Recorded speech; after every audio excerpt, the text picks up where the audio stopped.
নমস্কার বন্ধুরা, কিভাবে ঘরে বড়া পিঠা বানাতে হয়। আমি চিনি নিয়েছি 1 কাপ, 2টা কলা নিয়েছি, নারকেল নিয়েছি, চাউলের গুঁড়ি, আর এখানে আটা নিয়েছি, আর লবণ দিয়েছি 1 চামচ, আর খাওয়ার সোডা 1 চামচ। এখন এটাকে মেখে 5 মিনিট রেস্টে রাখতে হবে। আমি 2 মিনিট পর ফিরে এসেছি। আমি 2 মিনিট পর ফিরে এসেছি। কলা, চাউল, আটা, ময়দা দিয়ে গুলি নিয়েছি। এখন আমি কড়াইতে তেল দিয়ে দিয়েছি। তেল গরম হয়ে গেছে। এখন বড় আকার করে গোল করে দিয়ে নেব। আমি 2 মিনিট পর ফিরে এসেছি। 2 মিনিট পর ফিরে এসেছি। বড় আকার করে দিয়ে নিছি, একটু করে ফিরিয়ে দেবো।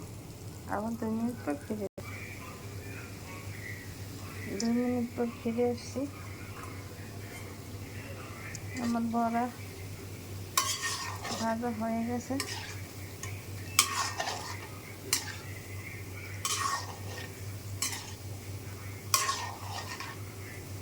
এইভাবে আপনারা কলা দিয়ে, চালের গুঁড়ি দিয়ে, নারকেল দিয়ে, ছেনে এভাবে বড়ার আকার বানিয়ে খেতে পারেন। কলার বড়া তৈরি করে খেয়ে দেখুন, খেতে অনেক সুস্বাদু।